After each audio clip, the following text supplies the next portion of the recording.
Bienvenido a Nuestras Voces, lugar donde se refugian todas esas historias que han sido víctimas del silencio y de todas aquellas voces que claman liberarse y así finalmente ser escuchadas. Antes de escuchar nuestras historias, cuéntanos de qué tema te gustaría que fuera nuestro próximo video. Te leeremos en los comentarios. Saludos.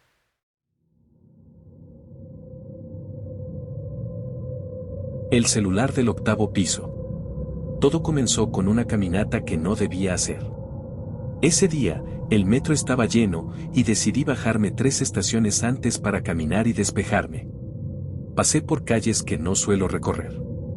Viejas, agrietadas, con edificios sucios que parecen olvidados por el gobierno y la historia.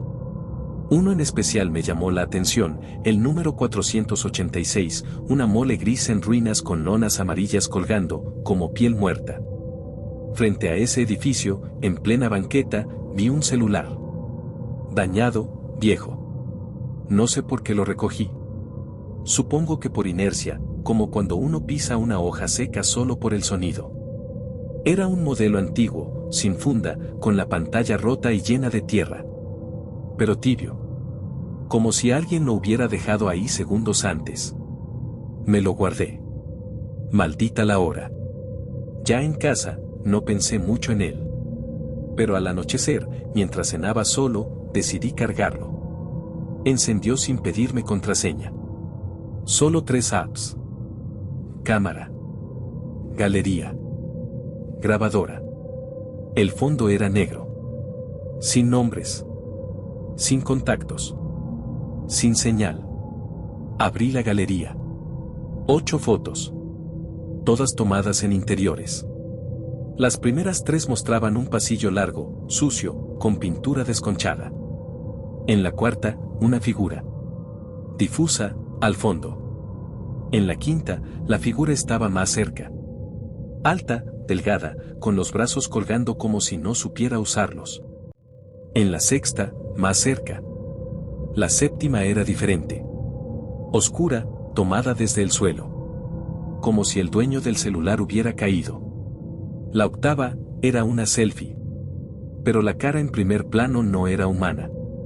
Tenía ojos completamente blancos, la piel agrietada como una estatua vieja, y algo como clavos oxidados saliéndole de la frente. En ese instante, el celular se calentó brutalmente y soltó un zumbido. Salté de la silla. La pantalla se puso en negro, y luego reapareció. Solo quedaba una cosa abierta, la grabadora de voz. Un solo archivo. Octavo piso, 3:17 de la mañana. Duración, 1 hora y 6 minutos. Le di play con audífonos. No sé por qué. Tal vez para sentirlo más personal. ¡Qué error! Minuto 0 a 10. Silencio. Luego una respiración. Nerviosa. Irregular. Unos pasos. Muy lentos. Como si el que grababa estuviera descalzo en un suelo frío. La voz de un hombre joven se escucha en un susurro. No quiere que suba, pero tengo que saber. Minuto 11 a 20.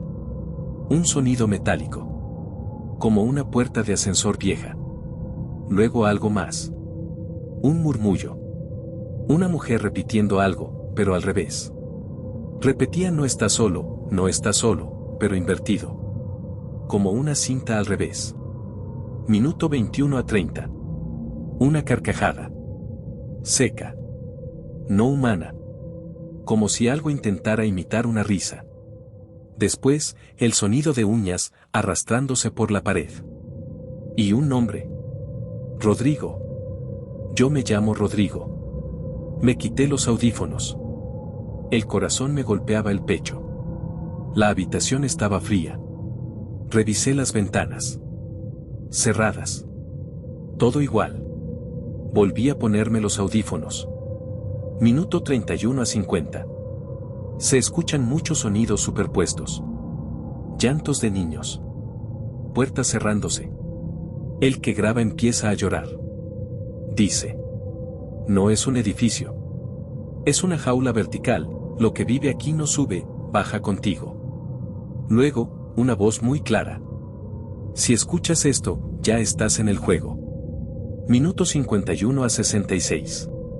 La grabación entra en caos. Ruido blanco. Estática. Risas deformadas. Y en el minuto final, un canto. Voces femeninas entonan algo en latín.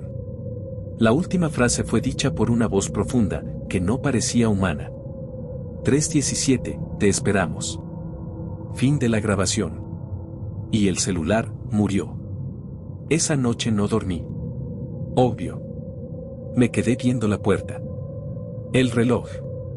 A las 3:17 de la mañana exactas, el timbre sonó. Me paralicé. No podía moverme. Algo dentro de mí decía, no vayas. Pero fui. Porque quería saber. Al abrir, no había nadie. Solo el elevador del edificio frente al mío, ese abandonado. Abierto. Y con el número 8 parpadeando. No recuerdo cruzar la calle. Solo sé que el frío era antinatural. Caminé hacia el edificio 486 como si algo me jalara. Todo estaba oscuro adentro, pero el elevador funcionaba. Viejo, oxidado, con un espejo sucio en el fondo. Me subí. Toqué el botón 8. En el trayecto, la luz interior empezó a fallar. Y cada vez que parpadeaba, veía mi reflejo distorsionado. Primero con los ojos blancos. Luego, con clavos en la frente. Cuando llegué al 8º piso, no había pasillo. Solo una habitación. En el centro, una mesa de hospital. Encima, un celular. Igualito al que recogí. Y una grabadora. Y una hoja escrita a mano. Solo sobrevive el que entiende. Grabé un mensaje. No recuerdo qué dije. Algo como yo no soy el siguiente. Y cuando apagué la grabadora, todo desapareció. Me desperté en mi cama. El celular ya no estaba. Nadie recuerda que yo lo recogí. Nadie recuerda que fui a ese edificio. Pero cada noche, a las 3:17, escucho pasos afuera de mi puerta. Y a veces, en el reflejo del televisor apagado, me veo diferente. No he vuelto a soñar. No siento miedo. Solo un silencio que se parece al vacío. Y una certeza. El juego no terminó. Solo cambió de jugador. La pintura del cuarto cerrado. Desde siempre, me ha fascinado el arte maldito. Los cuadros que nadie quiere colgar, las esculturas que causan náuseas, las piezas que provocan sueños raros. Pero yo no creía en maldiciones. Creía en simbolismos, técnicas y supersticiones exageradas. Mi nombre es Marcos. Estudiante de Historia del Arte, 24 años, escéptico empedernido. Hasta que me tocó hacer prácticas en el Museo Meneros. Un lugar al que no debí entrar. El museo es viejo, de arquitectura neoclásica con pasillos que huelen a madera y humedad. Hay más trabajadores que visitantes. Lo que más me llamó la atención desde el primer día fue una puerta verde cerrada con doble candado en el sótano. Pregunté por ella. El curador, un hombre seco llamado Don Edmundo, me miró sin expresión y solo dijo: ahí guardamos cosas que es mejor olvidar. No te metas. Su advertencia fue peor que una invitación. Una semana después, encontré un llavero antiguo con 2 llaves sin etiqueta. Las probé por pura curiosidad. Encajaron. Abrí la puerta. Detrás había una habitación pequeña, polvorienta. El aire era más frío ahí. Como si el tiempo no circulara. En el centro, colgada en una pared de ladrillo sin pintar, estaba la pintura. Un óleo de gran formato, sin título, sin firma. Representaba una habitación vacía, con una silla en el centro, bajo una lámpara apagada. Pero lo más extraño era que dependiendo del ángulo desde el que la mirabas, la pintura cambiaba. De frente, la silla estaba vacía. Desde la izquierda, una figura sentada. Desde la derecha, la figura de pie, mirando hacia una pared invisible. Me la llevé. No como ladrón, como estudioso. Quería analizarla. Desentrañar su técnica. Ese fue mi error. La colgué frente a mi cama, para poder observarla. La noche fue inquietante. Soñé que estaba dentro del cuadro, en la misma habitación. Oscura. Fría. Silenciosa. Yo estaba sentado. No podía moverme. Y en una esquina, una figura respiraba fuerte, como un animal enfermo. Me desperté sudando. El cuadro parecía distinto. La lámpara, que antes estaba apagada, ahora estaba encendida. Pasaron los días y las cosas se volvieron raras. Las luces de mi cuarto parpadeaban. La pintura parecía más nítida. Y una noche, mientras la observaba, la figura parpadeó. Empecé a tener migrañas. Las paredes de mi departamento crujían por la noche. Soñaba con puertas sin pomo y pasillos sin fin. En los reflejos, veía una sombra detrás de mí, que desaparecía cuando me giraba. Una noche, desperté con rasguños en la espalda. Sangre seca en la sábana. Fui al médico. Nada anormal. Pero cada vez que entraba a casa, sentía que alguien más ya estaba ahí. Empecé a hablar con la figura del cuadro. No por locura. Por desesperación. Y en uno de esos delirios, le pregunté: ¿qué quieres? Y en mi sueño esa noche, respondió: intercambio. Busqué en archivos, bibliotecas, registros. Nadie sabía de ese cuadro. Pero en un documento olvidado en la hemeroteca municipal, encontré una mención. Una carta escrita en 1921 por el antiguo curador del museo, donde advertía sobre una obra llegada sin remitente, con una nota que decía: lo que encierra no debe mirar, solo reflejar. Según el curador, la pintura era un portal residual. Un punto donde se cruzaban realidades que no deben tocarse. La carta terminaba así: alguien entró. Nunca salió. Pero volvió, distinto. Ahora lo miramos desde dentro. Una noche, la figura ya no estaba en la pintura. Todo se volvió irreal. La pintura emitía un zumbido, como si vibrara. Las paredes sudaban. Mi reflejo ya no era mío. Y al girarme, ahí estaba la figura. Alta. Flaca. Con un rostro en blanco. No atacó. Solo me señaló la pintura. Fui hacia ella. Y la habitación se abrió, como si pudiera atravesarla. Del otro lado, vi otra versión de mí mismo, sentado. Roto. Mudo. Y entendí. La pintura era un ciclo. Siempre hay alguien que entra. Siempre hay alguien que debe quedarse. Yo regresé. Porque la figura eligió a otro. Pero ahora vivo con esa certeza. Que yo ya estuve allá. Que ya me senté en la silla. Y que la pintura siempre vuelve, buscando un nuevo observador. Quemé la pintura. La tiré. Nada funcionó. Siempre reaparece. Ahora la tengo en un trastero sellado, cubierta por mantas y cadenas. No la miro. No la toco. Pero cada tanto, la oigo. Respirar. Y a veces, me habla. Con mi voz. No todos los que regresan, regresan completos.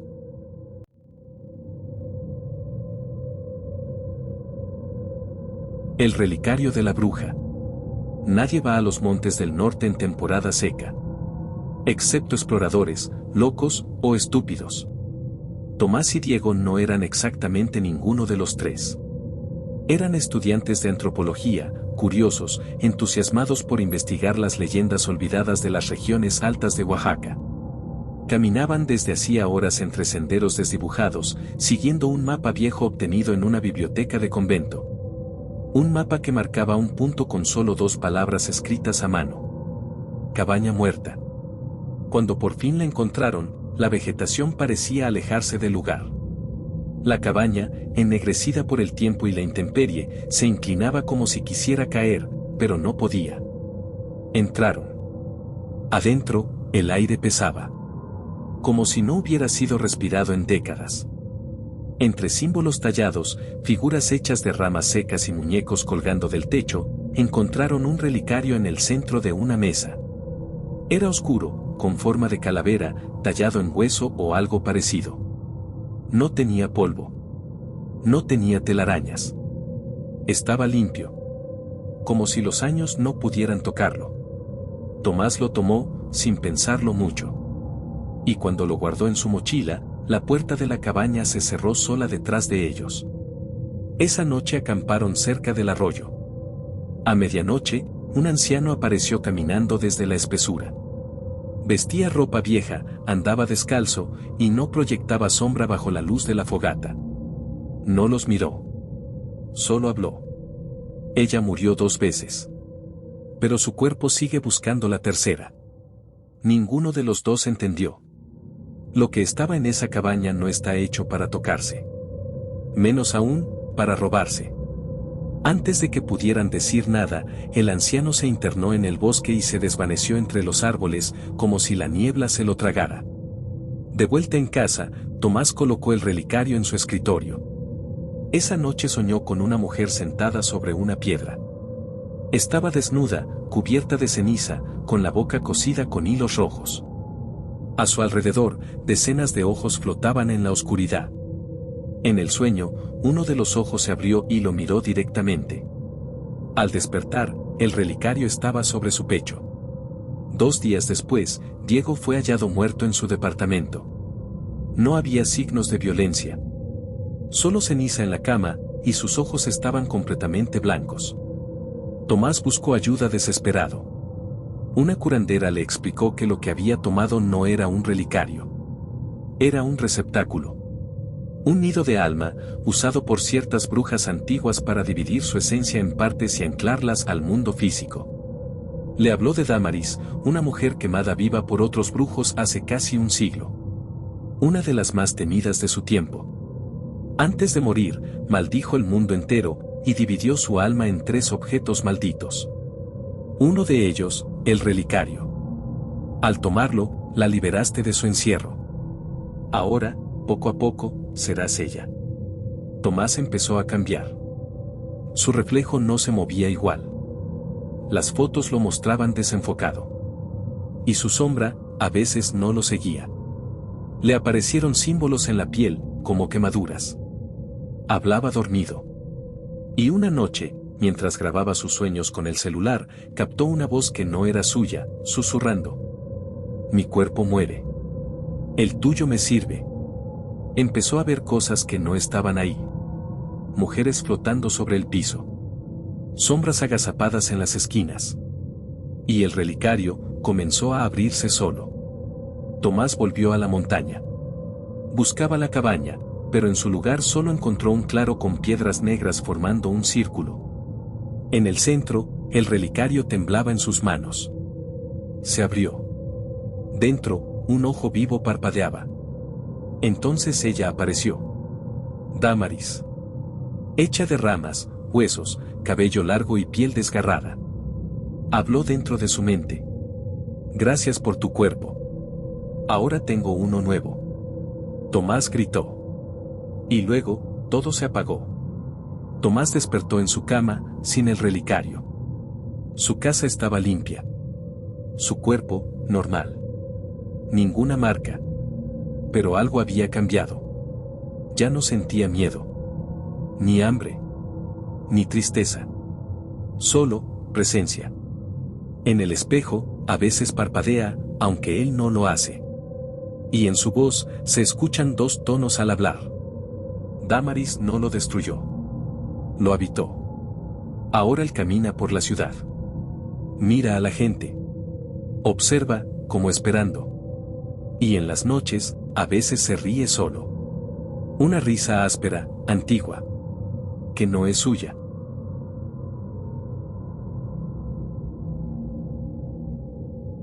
El libro de las formas invisibles. Iván era bibliotecario nocturno en una universidad de prestigio.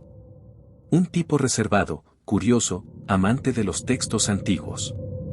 Una noche, mientras organizaba una caja de libros donados por un profesor retirado, notó un ejemplar que no tenía título ni editorial. Solo un cuero desgastado y un candado oxidado. Dentro de la tapa, alguien había escrito: si encuentras este libro, no lo abras. No por temor, sino por compasión. Esa noche, Iván no pudo resistir. Forzó el candado. Y al abrirlo, no vio texto al principio. Solo líneas que se movían bajo la luz. Como si el libro esperara ser leído por alguien en específico. A medida que leía, las palabras tomaban forma. Y formaban ideas que no tenía cómo comprender. Después de esa noche, algo empezó a cambiar. Iván no podía dejar de pensar en el libro. Cuando intentaba trabajar, los párrafos aparecían en su mente, como susurros internos. El cuerpo recuerda cosas que la mente aún no sabe. Las formas invisibles son reales. Solo necesitan ojos adecuados. Dals forma, Iván, dals forma. Empezó a tener sueños lúcidos. Paisajes imposibles. Cielos con 2 lunas. Personas sin rostro hablándole desde los árboles. El libro ya no estaba donde lo había dejado. Estaba en su mesa, en su cama, en su regazo mientras dormía. Las palabras comenzaron a afectar la realidad. Las sombras en su casa se alargaban sin razón. En los espejos, su reflejo parecía leer, incluso cuando él no lo hacía. Las letras del libro empezaron a cambiar, como si escribieran solas. Y entonces, comenzó a ver a la figura. Una silueta alta, vestida con una túnica hecha de páginas rotas. Sin rostro, pero con ojos que parecían flotar en la oscuridad. Aparecía siempre que Iván leía una frase del libro en voz alta. No se movía. Solo observaba. Iván descubrió que el libro no estaba registrado en ninguna base de datos. Ni en archivos ocultistas, ni en listas prohibidas. Solo lo encontró mencionado una vez, en una carta de 1902. El libro de las formas invisibles no fue escrito. Fue canalizado por una entidad más antigua que el lenguaje. Cada lector se convierte en su siguiente autor. Mientras más leía, más cosas empezaban a desaparecer. Primero, sus relojes dejaron de funcionar. Luego, los reflejos desaparecieron. Finalmente, su voz ya no sonaba igual. Tenía eco. Como si hablara desde otro lugar. Iván trató de destruir el libro. Lo arrojó al fuego. Pero el libro no se quemó. Solo se abrió. Y escribió una nueva página. Su nombre. Iván empezó a ver símbolos en su piel.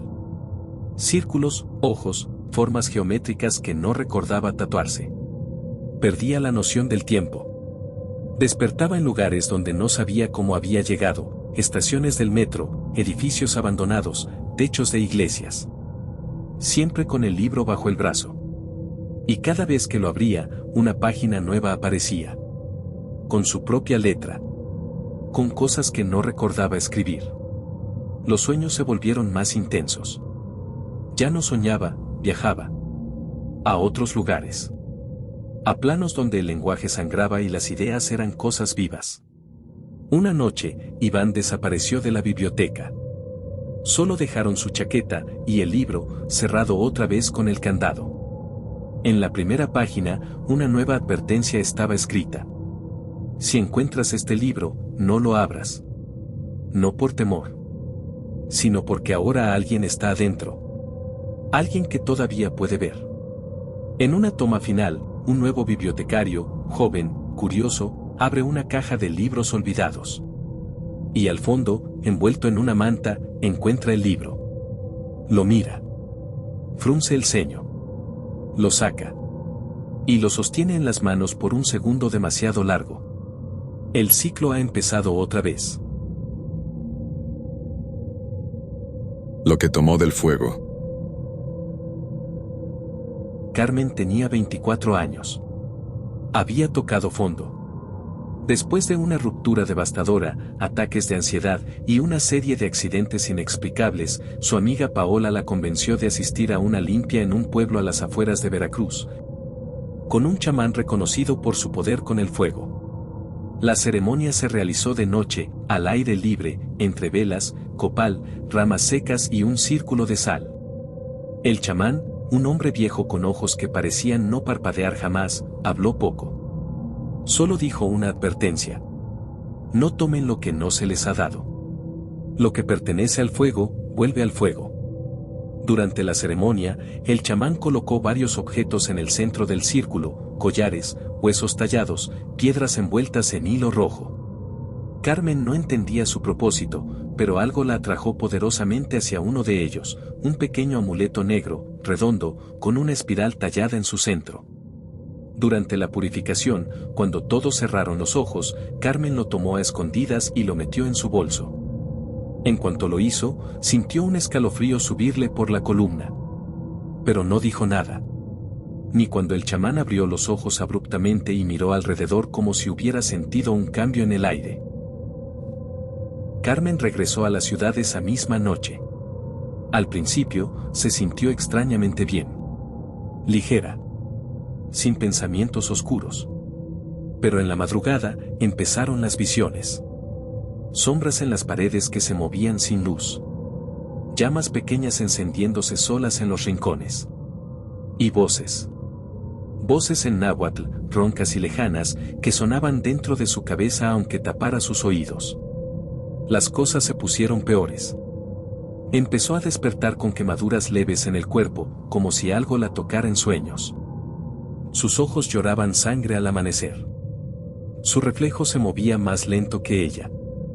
Y el amuleto, ahora estaba tibio todo el tiempo. Cuando trató de deshacerse de él, el amuleto reaparecía.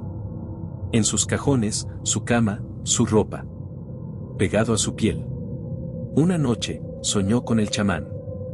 Estaba ardiendo vivo. Y decía: el fuego no se deja robar. Se alimenta de quien lo roba. Carmen intentó buscar ayuda, pero nadie le creía. Un sacerdote se negó a bendecirla.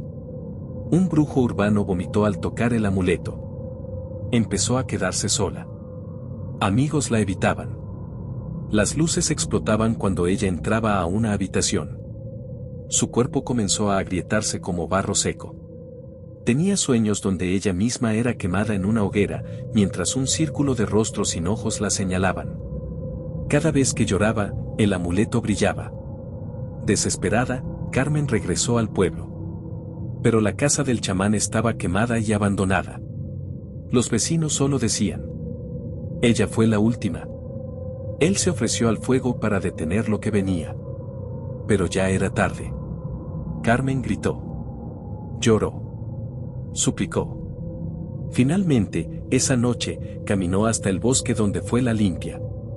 Encendió una fogata. Se sentó frente al fuego, el amuleto en la mano, y le habló. Ya no me queda nada. Tómame, o déjame vivir. El fuego respondió. No con palabras, sino con un rostro que emergió brevemente entre las llamas, el de ella misma, desfigurada y gritando. El amuleto se hundió en su mano, quemándola hasta el hueso. Y después, desapareció. Carmen sobrevivió. Pero no es la misma. Ahora sus ojos son más oscuros. Y cuando mira a alguien fijamente, las llamas de las velas parpadean, aunque no haya viento. Nunca volvió a hablar de la ceremonia. Ni de lo que robó. Pero cada cierto tiempo, personas cercanas a ella mueren quemadas en accidentes inexplicables. Y en su departamento, hay una caja de madera cerrada. Con un símbolo espiral grabado en el centro. Y un calor leve que nunca desaparece.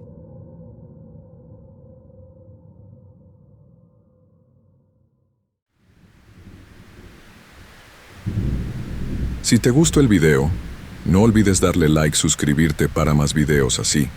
Compártenos de que quisieras que fueran nuestras próximas historias. Te leeremos en la caja de comentarios. Saludos.